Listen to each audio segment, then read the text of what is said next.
नमस्कार विद्यार्थी मित्रांनो, अभ्यास मित्र परिवारामध्ये तुम्हा सर्वांचं स्वागत आहे. मित्रांनो, आज आपण मुंबई स्पेशल जीकेचा अभ्यास करणार आहोत. या लेक्चरमध्ये मित्रांनो आपण 30 क्वेश्चन जे मुंबई शहर, मुंबई उपनगर, नवी मुंबई यावर आधारित असणार आहे आणि त्या क्वेश्चनचा आणि त्याच्या आन्सरचा इथं आपण स्पष्टीकरणाच्या माध्यमातून अभ्यास करणार आहोत. बघा मित्रांनो, मुंबई स्पेशल जीके जे आहे ते आपल्याला बीएमसी भरतीसाठी विचारलं जात आहे आणि ज्या अनेक एक्झाम असतात जसं की पोलीस भरतीमध्ये सुद्धा मुंबई स्पेशल जे क्वेश्चन आहे ते येत असतात.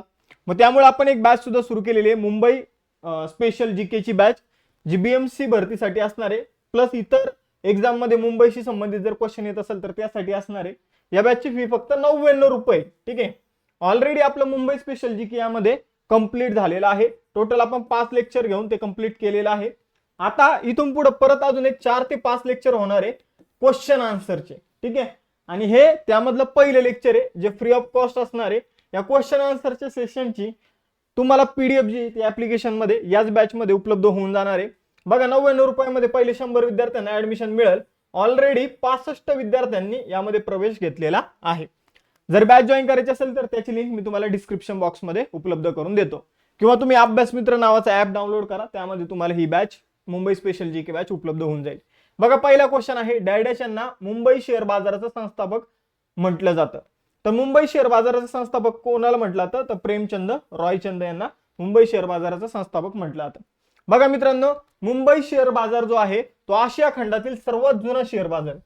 मुंबई शेअर बाजार जो आहे तो आशिया खंडातील सगळ्यात जुना शेअर बाजार आहे. याची स्थापना 9 जुलै 1875 साली झाली होती. कधी झाली होती? 9 जुलै 1875 साली. बघा मित्रांनो, व्यापारी प्रेमचंद रॉयचंद यांनी मुंबई शेअर बाजाराची स्थापना केली होती. आणि ती स्थापना कुठे केलेली आहे? तर दलाल स्ट्रीट या ठिकाणी मुंबई शेअर बाजाराची स्थापना जी आहे ती करण्यात आली. तर मोस्ट इम्पॉर्टंट हे इथं पॉईंट सांगितले. बघा, हे 3-4 पॉईंट लक्षात ठेवा. 4 पॉईंट आहे. आशिया खंडातील सर्वात जुना शेअर बाजार कोणता आहे? मुंबई शेअर बाजार. 9 जुलै 1875 ला स्थापना करण्यात आली. स्थापना केली प्रेमचंद रॉयचंद यांनी आणि ही स्थापना दलाल स्ट्रीट या ठिकाणी करण्यात आली. यानंतर दुसरा क्वेश्चन बघा इथं, मुंबई विद्यापीठाची स्थापना डॅडॅश समितीच्या अहवालातील शिफारसीमुळे झाली. तर बघा मित्रांनो, मुंबई विद्यापीठ जे आहे तर त्याची स्थापना एक चार्ल्स वूड नावाचे व्यक्ती होते. त्यांनी भारतातील शिक्षण पद्धती कशी असावी याबाबत एक अहवाल दिला होता. त्याला चार्ल्सचा खलिता म्हटलं जातं किंवा वूडचा खलिता म्हटलं जातं. मग यामध्ये मुंबईमध्ये, कलकत्तामध्ये आणि मद्रासमध्ये विद्यापीठ स्थापन करण्याबाबत शिफारसी देण्यात आल्या होत्या. तर 1857 मध्ये काय करण्यात आलं होतं? तर मुंबई, कलकत्ता आणि मद्रास या ठिकाणी विद्यापीठ स्थापन करण्यासाठी एक कायदा सुद्धा पारित करण्यात आला होता. ठीक आहे. तर आपण जर बघितलं तर 1854 मध्ये चार्ल्स वूड यांनी एक अहवाल दिला. त्यामध्ये मुंबई, कलकत्ता आणि मद्रास या ठिकाणी विद्यापीठ स्थापन करायला सांगितले. त्यासाठी 1857 मध्ये कायदा करण्यात आला आणि त्यानुसार मुंबईचं विद्यापीठ जे आहे ते जॉन विल्सन यांनी 18 जुलै 1857 ला मुंबई विद्यापीठाची स्थापना केली. ठीक आहे. त्याचबरोबर 1857 मध्येच मद्रास आणि कलकत्ता विद्यापीठांची सुद्धा स्थापना करण्यात आली. अशा प्रकारे चार्ल्स वूड यांच्या शिफारसीनुसार काय करण्यात आलेले? मुंबई विद्यापीठ स्थापन करण्यात आलेले. तारीख लक्षात ठेवा, 18 जुलै 1857. यानंतर बघा, विद्यापीठामध्ये जर बघितलं, जवाहरलाल नेहरू यांच्या नावाने ग्रंथालय आहे. यामध्ये मोठमोठ्या लोकांनी शिक्षण घेतलेले, जसं की न्यायमूर्ती रानडे, गोपाळकृष्ण गोखले, फिरोजशाह मेहता, लोकमान्य टिळक, महात्मा गांधी, स्वातंत्र्यवीर सावरकर. त्याचबरोबर जर बघितलं, मुंबई विद्यापीठाचे पहिले कुलपती कोण होते? तर ते होते मुंबईचे पहिले गव्हर्नर लॉर्ड जॉन एल्फिन्स्टन. आणि मुंबई विद्यापीठाचे पहिले कुलगुरू कोण होते? तर तेव्हाच मुंबईमध्ये जे काही न्यायालय होतं, सर्वोच्च न्यायालय, त्याचे न्यायाधीश सर विल्यम यार्डले. ठीक आहे. यानंतर पुढे जाऊया, तिसरा क्वेश्चन बघूया मित्रांनो, बॉम्बे हाय येथे पहिली तेलविहीर केव्हा खोदली गेली? तर बघा मित्रांनो, बॉम्बे हाय या ठिकाणी पहिली तेलविहीर खोदण्याचं काम सुरू झालं जानेवारी 1974 मध्ये. बॉम्बे हाय हे ठिकाण समुद्रामध्ये, मुंबई पासून तब्बल 176 किलोमीटर अंतरावर हे ठिकाण आपल्याला बघायला मिळतं. या ठिकाणी पहिली जी विहीर खोदण्याचं काम केलं ते कुणी केलं? तर ONGC, oil and natural gas. ठीक आहे. ONGC नावाची जी कंपनी तिने केलं. तिने पहिली तिथे एक ड्रिल शिप आणली, तिचं नाव होतं सागर सम्राट. आणि या सागर सम्राटने पहिली जी विहीर खोदण्याचं काम सुरू केलं जानेवारी मध्ये. पहिली विहीर खोदली गेली मित्रांनो फेब्रुवारी मध्ये आणि त्या विहिरीमध्ये तेल सापडलं मे 1974 मध्ये. आणि त्यानंतर खूप साऱ्या विहिरी ज्या आहेत त्या खोदण्यात आल्या. ठीक आहे. त्याचबरोबर 1980 मध्ये बॉम्बे हाय आणि मुंबई जवळ उरण, रायगडमध्ये उरण या ठिकाणी काय करण्यात आलं, तर तेल शुद्धीकरणाचं प्रक्रिया जी आहे ती निर्माण करण्यात आली. आणि मुंबई हाय येथे सगळ्या गोष्टी ONGC मार्फतच हँडल केल्या जातात. आता एवढी इन्फॉर्मेशन उत्तर देण्यासाठी सफिशियंट आहे. बघा, बॉम्बे हाय येथे पहिली तेलवीर केव्हा खोदली गेली, तर काम सुरू झालं होतं 1974 मध्ये जानेवारी महिन्यामध्ये आणि ती खोदली गेली 3 फेब्रुवारी 1974. ठीक आहे. तर वीर खोदल्या खोदल्या तिला खोदायला जवळपास 1 महिना लागला होता. यानंतर पुढे जाऊया. पर्याय क्रमांक 2 आपलं उत्तर आहे. बघा, चौथा क्वेश्चन, मुंबईतील खालीलपैकी कोणत्या उपनगराला गॅस चेंबर म्हटलं जातं? तर मुंबईमध्ये मित्रांनो चेंबूरला गॅस चेंबर म्हटलं जातं. ठीक आहे. चेंबूरला काय म्हटलं तर गॅस चेंबर म्हटलं जातं. ती नैसर्गिक वायू जो आहे त्यावर प्रक्रिया केली जाते. यानंतर 5वा क्वेश्चन, सन 1969 मध्ये 320 मेगावॅट, ठीक आहे, 320 मेगावॅट क्षमतेचं पहिलं अणुऊर्जा केंद्र डॅश येथे स्थापन करण्यात आलं. तर बघा मित्रांनो, 160 आणि 160 मेगावॅटच्या 2 अणुभट्ट्या ज्या आहेत त्या आपण जर बघितलं तर त्या तारापूर या ठिकाणी स्थापित करण्यात आल्या. टोटल 320 मेगावॅटचा जो काही अणुऊर्जा प्रकल्प आहे सन 1969 मध्ये तारापूर या ठिकाणी स्थापित करण्यात आला होता. यानंतर 6वा क्वेश्चन, खालीलपैकी कोणत्या ठिकाणी मुंबई उच्च न्यायालयाचं खंडपीठ नाही? तर मुंबई उच्च न्यायालय कुठे आहे, तर मुंबईमध्ये, बरोबर. त्यानंतर त्याची खंडपीठ कुठे आहे, तर खंडपीठ जर बघितलं तर एक आहे पणजीला गोव्यामध्ये, एक आहे महाराष्ट्राच्या मध्यभागी छत्रपती संभाजीनगरमध्ये आणि एक आहे मित्रांनो नागपूरमध्ये. मग मुंबई उच्च न्यायालयाचं खंडपीठ कुठे नाहीये, तर त्याचं उत्तर असणार आहे इथं जर बघितलं तर पुण्यामध्ये. ठीक आहे. पुण्यामध्ये मुंबई उच्च न्यायालयाचं खंडपीठ नाहीये. मुंबई उच्च न्यायालय जे आहे तर त्याच्या अधिकार क्षेत्रामध्ये काय काय येतं? आधी जर क्वेश्चन असता की मुंबई उच्च न्यायालयाच्या अधिकार क्षेत्रामध्ये कोणकोणता एरिया येतो, तर हे सगळे एरिया मुंबई उच्च न्यायालयाच्या अधिकार क्षेत्रामध्ये येतात. म्हणजे पूर्ण महाराष्ट्र, पूर्ण गोवा हे मुंबई उच्च न्यायालयाच्या अधिकार क्षेत्रामध्ये येतं. या व्यतिरिक्त दमण दीव आणि दादरा नगर हवेली सुद्धा मुंबई उच्च न्यायालयाच्या अधिकार क्षेत्रामध्येच येतं. ठीक आहे. त्याची खंडपीठ आपण बघितली. आता बघा, मुंबई उच्च न्यायालयाचं नाव जे आहे तर मुंबई उच्च न्यायालय किंवा मुंबई हायकोर्ट असं कधी करण्यात आलं, 2016ला. त्यापूर्वी त्याचं नाव होतं बॉम्बे हायकोर्ट. तर बॉम्बे हायकोर्ट मुंबई हायकोर्ट कधी बनलं, 2016ला बनलं. ठीक आहे. यानंतर बघा, अजून एक महत्त्वाचा पॉईंट लक्षात ठेवा, बॉम्बे जे आहे बॉम्बे, ठीक आहे, बॉम्बेचं मुंबई कधी झालं, 1995ला. आणि इथं बॉम्बे हायकोर्टचं मुंबई हायकोर्ट कधी झालं, 2016ला. म्हणजे तब्बल जर आपण बघितलं 21 वर्षानंतर हा जो चेंज आहे हा करण्यात आलेला आहे. मुंबई हायकोर्टाचं नाव बॉम्बे हायकोर्टाचं नाव चेंज करून मुंबई हायकोर्ट करण्यात आलं. आणि बॉम्बेचं नाव मुंबई हे 1995 मध्येच करण्यात आलं होतं. शिवसेना भाजपचं सरकार त्या काळात आलं होतं. यानंतर मुंबई बेट हे ब्रिटिशांना कोणाकडून आंदण मिळालं? तर बघा मित्रांनो, मुंबई हे सगळ्यात पहिले जर आपण बघितलं तर ते एक राजा होते बहादूर शाह, त्यांच्याकडे होतं. त्यांच्याकडून कोणी जिंकून घेतलं, तर त्यांच्याकडून पोर्तुगीजांनी जिंकून घेतलं. ठीक आहे. पोर्तुगीजांनी मुंबईला जिंकलं आणि त्यांचं मुंबईचं नाव ठेवलं बॉम्बाहिया हे मुंबईचं नाव ठेवलं. ठीक आहे. मग आता काय झालं, तर मुंबईमध्ये आता मुंबईशी संबंधित काय झालं, तर बघा मित्रांनो, पोर्तुगीजांनी इंग्लंडचा राजा होता चार्ल्स दुसरा, याच्यासोबत त्यांची एक मुलगी होती कॅथरीन दे ब्रेगेन्झा. तर हिचा विवाह जमवला यांच्यासोबत. ठीक आहे. वर्सेस नाही येणार. तर चार्ल्स दुसरा आणि कॅथरीन ब्रेगेन्झा यांचं लग्न ठरलं आणि लग्नामध्ये पोर्तुगीजांनी हुंड्यात मुंबईला दिलं. ठीक आहे. बॉम्बे ला त्यांनी काय दिलं, हुंड्यात दिलं. ठीक आहे. आणि मग आपण जर बघितलं तर हुंड्यात मुंबई मिळाल्यानंतर ब्रिटिशांनी त्यांचं नाव बॉम्बाईवरून बॉम्बे केलं. बॉम्बाईवरून काय केलं, बॉम्बे. ठीक आहे. तर हा मुद्दा लक्षात ठेवा. त्यानंतर बॉम्बेचं नाव मुंबई कसं झालं, मुंबई का म्हटलं होतं त्याला, तर हे सुद्धा मी तुम्हाला सांगतो. बघा मित्रांनो, मुंबईमध्ये मुंबादेवी, ठीक आहे, मुंबादेवी, तर तिला म्हटलं तर मुंबाई. ठीक आहे. मुंबाई. तर मुंबाई हे दोन्ही शब्द जर सोबत जोडले आणि फास्ट म्हणले तर त्यावरून आपल्याला मुंबई असा उच्चार त्याचा तयार होतो. अशा प्रकारे मुंबई हे नाव तयार होतं. तर मुंबई हे ब्रिटिशांना कोणाकडून आंदण म्हणजे हुंड्यात मिळालं, तर पोर्तुगीजांकडून. यानंतर पुढे जाऊया. मुंबईतील मणी भवन हे ठिकाण कोणत्या महान व्यक्तीशी संबंधित आहे? तर बघा मित्रांनो, मणी भवन जे आहे तर त्या ठिकाणी महात्मा गांधीजींचं वास्तव्य होतं. जवळपास 1917 पासून 1934 पर्यंत महात्मा गांधीजी मणी भवन या ठिकाणी मुंबईमध्ये राहत होते. मणी भवन कोणाचं होतं तर बघा मित्रांनो, रविशंकर जगजीवन झवेरी आणि मणी कुटुंब यांची ती बंगला होता आणि त्यामध्ये महात्मा गांधीजींनी जवळपास 17 वर्ष त्यामध्ये राहिलेले आहे. त्यामधूनच असहकार चळवळ, रौलट कायद्याविरुद्ध चळवळ, या ज्या महत्वाच्या गोष्टी आहे, स्वदेशीची चळवळ, या त्या मणी भवन मध्येच ठरवण्यात आल्या होत्या. म्हणजे तिथूनच त्यावर चर्चा वगैरे झाली असेल आणि पुढे जाऊन त्यांचा मोठा प्रचार झालेला आहे. तर मणी भवनला आता गांधी मेमोरियल म्युझियम मध्ये कन्वर्ट करण्यात आलेला आहे.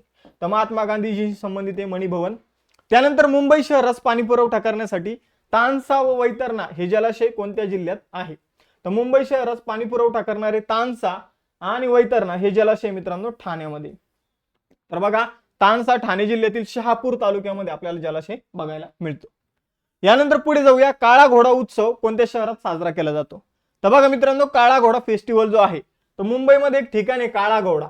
त्या ठिकाणी हा एक आर्ट फेस्टिवल आहे. म्हणजे अनेक कलाकार त्यांच्या जे काही वेगवेगळ्या कला आहे तर त्याचं प्रदर्शन या ठिकाणी भरवतात. अशा प्रकारचा हा जो उत्सव आहे हा 1999 मध्ये सुरू करण्यात आला होता.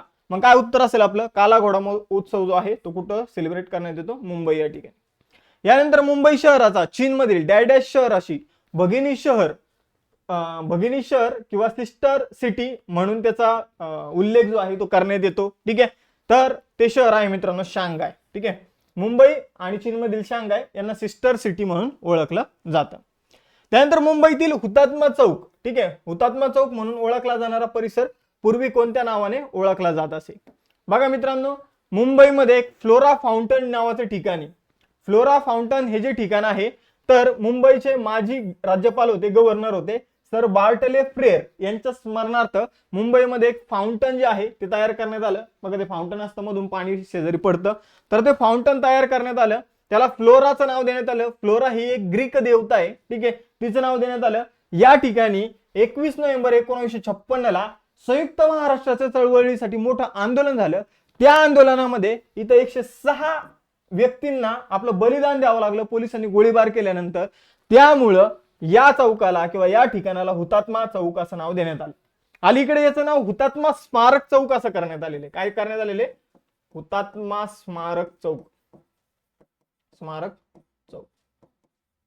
ठीक आहे, यानंतर पुढे जाऊया. बघा आता, छत्रपती शिवाजी महाराज टर्मिनस हे रेल्वे स्थानक कोणत्या रेल्वेवर आहे? तर बघा मित्रांनो, छत्रपती शिवाजी महाराज टर्मिनस CSMT हे जे आहे हे मध्य रेल्वेचं मुख्यालय आहे. बघा मित्रांनो, मध्य रेल्वे हा एक झोन आहे रेल्वे झोनचा. ठीक आहे, तर त्याचं मुख्यालय CSMT आहे, छत्रपती शिवाजी महाराज टर्मिनस. आणि अजून एक आपल्याकडे रेल्वे झोन आहे पश्चिम रेल्वे झोन. याचं मुख्यालय आहे चर्चगेट. याचं मुख्यालय काय आहे तर चर्चगेट हे त्याचं मुख्यालय. यानंतर पुढे जाऊया. बघा, जो काही छत्रपती शिवाजी महाराज टर्मिनस आहे याचं जुनं नाव काय आहे तर व्हिक्टोरिया टर्मिनस. याला शॉर्टकट मध्ये VT म्हटलं जातं. 1996 मध्ये छत्रपती शिवाजी महाराजांचं नाव या व्हिक्टोरिया टर्मिनसला देण्यात आलेलं आहे. ठीक आहे, ऐतिहासिक रेल्वे स्थानक म्हणून याची ओळख आहे. युनेस्कोने आपल्या वर्ल्ड हेरिटेज साइट मध्ये याचा समावेश केलेला आहे. यानंतर मुंबईमध्ये शेअर बाजार कुठे आहे? आपण यापूर्वीच बघितलं, दलाल स्ट्रीट या ठिकाणी मुंबईमध्ये काय आहे? शेअर बाजार आहे. यानंतर बघा, मुंबई शेअर बाजार विषयी आपण प्रेमचंद्र रॉयचंद यांनी स्थापना केली, ही ऑलरेडी ही इन्फॉर्मेशन अभ्यासलेली. त्यानंतर 15वा क्वेश्चन, मुंबईमधील वांद्रे वरळी यांना जोडणारा सागरी सेतू ला कुणाचं नाव देण्यात आलेले? तर बघा मित्रांनो, मुंबईमध्ये वांद्रे आणि वरळी या ठिकाणांना जोडणारा एक सेतू आहे, त्याला राजीव गांधी सागरी सेतू असं म्हटलं जातं किंवा राजीव गांधी सी लिंक असं म्हटलं जातं. ठीक आहे, तर आपण जर बघितलं तर या पुलाचं उद्घाटन जे आहे ते 30 जून 2009 साली करण्यात आलं होतं. याला वांद्रे वरळी सी लिंक म्हटलं जातं किंवा फक्त सी लिंक म्हणून सुद्धा याचा उल्लेख केला जातो. हा एक 8 लेनचा ब्रिज आहे आणि याची लांबी किती मित्रांनो तर याची लांबी जवळपास 6 किलोमीटर आहे. किती आहे? 6 किलोमीटर. याची लांबी जवळपास किती आहे मित्रांनो? 6 किलोमीटर ही याची लांबी आहे. तर एवढं आपल्याला लक्षात ठेवायचं राजीव गांधी सी लिंक बाबत. यानंतर पुढे जाऊया. आपण इथं उत्तर टिक केलं का नाही? इथं उत्तर आहे बघा, राजीव गांधी यांचं नाव जे आहे ते वांद्रे वरळी सी लिंक याला देण्यात आलेलं आहे. मुंबई पुणे द्रुतगती महामार्गास डॅडॅश यांचे नाव देण्यात आलं. तर मुंबई पुणे द्रुतगती महामार्गास यशवंतराव चव्हाण यांचं नाव देण्यात आलेलं आहे, जे महाराष्ट्राचे पहिले मुख्यमंत्री आहे. बघा मित्रांनो, आपल्याकडे 2 बंगले आहे. ठीक आहे, मुख्यमंत्र्यांचे राहणारे, वर्षा बंगला आणि सह्याद्री बंगला. तर बघा यशवंतराव चव्हाण हे सह्याद्री बंगल्यावर राहिले, ठीक आहे. त्यानंतर त्यांच्यानंतर जे कोणी मुख्यमंत्री झाले मारुतीराव कन्नमवार हे सगळे सह्याद्री बंगल्यामध्ये राहिले. पण वसंतराव नाईक यांनी सुरुवात केली वर्षा बंगल्यावर राहण्याची. वसंतराव नाईक जेव्हा कृषी मंत्री होते त्यांना हा वर्षा बंगला त्यांना मिळाला होता आणि त्यांनी तिथे राहण्याची सुरुवात केली. त्यानंतर सगळे मुख्यमंत्री जे आहेत ते वर्षा बंगल्यातच राहिलेले, मुख्यमंत्र्याचं निवासस्थान. हा एक एक्स्ट्रा पॉईंट आपल्याला लक्षात ठेवायचा आहे. यानंतर 17वा क्वेश्चन, क्षेत्रफळाचा विचार करता महाराष्ट्रातील सगळ्यात लहान जिल्हा कोणता? तर सगळ्यात लहान जिल्हा आहे मुंबई शहर. दुसऱ्या क्रमांकात सगळ्यात लहान जिल्हा आहे मुंबई उपनगर. बघा मित्रांनो, मुंबई शहरचं क्षेत्रफळ फक्त 157 चौरस किलोमीटर आहे, जे महाराष्ट्राच्या क्षेत्रफळाचे 0.05% आहे. आणि मुंबई उपनगरचं क्षेत्रफळ फक्त 0.14% आहे महाराष्ट्राच्या क्षेत्रफळाचे. यानंतर पुढे जाऊया. 18वा क्वेश्चन, 2005 मध्ये मुंबई शहरातील कोणत्या नदीमुळे पूरस्थिती जी आहे तर ती निर्माण झाली होती? तर बघा मित्रांनो, मुंबईमध्ये एक नदी आहे मुंबई उपनगरमध्ये जिचं नाव आहे मिठी नदी. मिठी नदीमुळे पूरस्थिती निर्माण झाली होती. विहार तलावातून ही नदी उगम पावते मित्रांनो आणि माहीमच्या खाडीला जाऊन ही नदी मिळते. तर मिठी नदी लक्षात ठेवा, मोस्ट इम्पॉर्टंट नदी आहे. हिच्यामुळे मुंबईमध्ये पूर आला होता. ही मुंबईतील सगळ्यात लांब नदी आहे, जिची लांबी आहे 13 kilometre. Sanjay Gandhi national park मध्ये ही उगम पावते. यानंतर 19वा क्वेश्चन, 16 नोव्हेंबर 2008 रोजी मुंबई येथे झालेल्या दहशतवादी हल्ल्याच्या पार्श्वभूमीवर राष्ट्रीय पातळीवर डॅश तपास यंत्रणा स्थापन करण्यात आली. तर बघा मित्रांनो, NIA नॅशनल इन्व्हेस्टिगेशन एजन्सी जी आहे ती मुंबई दहशतवादी हल्ला 26/11 झाल्यानंतर स्थापन करण्यात आलेली संस्था आहे. 20वा क्वेश्चन, महाराष्ट्रातील सगळ्यात मोठं स्टेडियम कोणतं आहे? तर महाराष्ट्रातील सगळ्यात मोठं स्टेडियम आहे DY पाटील स्टेडियम, जे नवी मुंबई या ठिकाणी आहे. आपण जर बघितलं तर मुंबईमध्ये 2 स्टेडियम आहे, एक आहे वानखेड स्टेडियम आणि दुसरा आहे ब्रेबॉर्न स्टेडियम. बघा ब्रेबॉर्न स्टेडियम जे आहे ते मुंबईमधील सगळ्यात जुनं स्टेडियम आहे आणि यावर मॅच खेळवण्यासाठी महाराष्ट्र सरकार आणि ब्रेबॉर्न स्टेडियमचे मालक होते, त्यांचा वाद झाला म्हणून त्याच्यापासून 700 मीटर अंतरावर एक स्टेडियम निर्माण करण्यात आलं, ते आहे वानखेड स्टेडियम. पुढे जाऊया. 21वा क्वेश्चन, डेक्कन क्वीन ही रेल्वे खालीलपैकी कोणत्या महामार्गावर धावते? तर डेक्कन क्वीन ही रेल्वे जी आहे ती पुणे मुंबई मार्गावर धावणारी रेल्वे आहे. यानंतर जिना हाऊस या नावाने ओळखली जाणारी वास्तू कुठे आहे?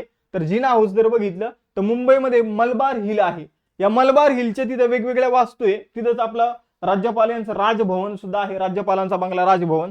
मग आपण जर बघितलं तिथंच एक जिना हाऊस आहे, मोहम्मद अली जिना 1930च्या आसपास या घरामध्ये राहत होते. याची निर्मिती क्लाउड बाटली या वास्तुविशारदाने केली होती. तर हे जे जिना हाऊस आहे ती कुठे आहे? तर मुंबईमध्ये आहे. यानंतर पुढे जाऊया. रिझर्व्ह बँक ऑफ इंडियाचे मुख्यालय कुठे आहे? तर ते सुद्धा मुंबईमध्येच आहे. सुरुवातीला ते कोलकातामध्ये स्थापन करण्यात आलं होतं, पण त्याला नंतर परमनंट 1937 मध्ये शिफ्ट करण्यात आलं मुंबईला. भाभा ॲटॉमिक रिसर्च सेंटर कुठे आहे? तर भाभा ॲटॉमिक रिसर्च सेंटर सुद्धा कुठे आहे मित्रांनो? मुंबईमध्ये आहे. यानंतर व्यावसायिक तत्वावर भारतातील पहिली ट्रेन मुंबई ठाणे दरम्यान कोणत्या वर्षी सुरू झाली? तर आपल्याला माहिती आहे मुंबई आणि ठाणे दरम्यान पहिली रेल्वे जी आहे ती 16 एप्रिल 1853 साली सुरू झाली होती. आता या रेल्वेचं इंजिन मित्रांनो मुंबईपर्यंत आणण्यासाठी 200 लोकांनी ओढत ओढत हे इंजिन मुंबईपर्यंत घेऊन आले होते. ही एक वैशिष्ट्यपूर्ण बाब लक्षात ठेवा. जवळपास एक 34 किलोमीटर ही रेल्वे जी आहे ती धावली होती. यानंतर पुढे जाऊया. खालीलपैकी कोणते स्टेशन युनेस्कोचे हेरिटेज स्थळ म्हणून ओळखले जाते? तर मी तुम्हाला यापूर्वी सांगितलं छत्रपती शिवाजी महाराज टर्मिनस मुंबई, ठीक आहे, CSMT. यानंतर 27वा क्वेश्चन, मुंबई बेट हे इंग्लंडचा राजा दुसरा चार्ल्स मग डॅश पुढे काय याने पोर्तुगीजांकडून जिंकून घेतले नाही, याला तिच्या विवाह प्रसंगी पोर्तुगीजांनी आंदन दिले म्हणजे हुंड्यात दिले, बरोबर आहे, ठीक आहे, बाकी बघायची गरज नाही. पर्याय क्रमांक 2 उत्तर असेल. मुंबई हाय हे नाव कोणत्या खनिज उत्पादनाशी निगडीत आहे? तर मुंबई हाय या ठिकाणी आपल्याला काय सापडतं? नैसर्गिक वायू आणि खनिज तेल म्हणजे पेट्रोलियम आपल्याला त्या ठिकाणी बघायला मिळतं. यानंतर 29वा प्रश्न, महाराष्ट्र राज्याची मुख्य न्याय सहाय्यक वैज्ञानिक प्रयोगशाळा कुठे आहे? तर बघा न्याय सहाय्यक वैज्ञानिक प्रयोगशाळा मुंबईमध्ये आहे. कुठे आहे? मुंबईमध्ये. आणि 30वा क्वेश्चन, समृद्धी कॉरिडॉर जो आहे तो समृद्धी महामार्ग आपण ज्याला म्हणून ओळखतो, तर त्याला तो कोणत्या 2 शहरांना जोडतो? तर तो जोडतो मित्रांनो मुंबई आणि नागपूर. आता तुम्हाला काही होमवर्क क्वेश्चन देतो. होमवर्क क्वेश्चन हा आहे की समृद्धी महामार्गाची लांबी किती आहे, आणि त्याला समृद्धी महामार्गाला कुणाचं नाव देण्यात आलेलं आहे, हे 2 तुमचे होमवर्क क्वेश्चन आहे. बघा मित्रांनो, बाकी मग तुम्हाला या पुढचं जे क्वेश्चन वगैरे प्रॅक्टिस करायचे असेल तर 99 रुपीज वाली तुम्ही बॅच जॉईन करू शकता, ज्यामध्ये 5 लेक्चर्स फुल सिलेबसचे, 5 लेक्चर जे आहे ते क्वेश्चन आन्सरचे, आणि या सगळ्या लेक्चरचे नोट्स त्याचे PDF तुम्हाला या बॅच मध्ये मिळून जाईल. मग थांबूया इथं, भेटूया नेक्स्ट सेशन मध्ये. चलो बाय बाय एव्हरीवन. जय हिंद.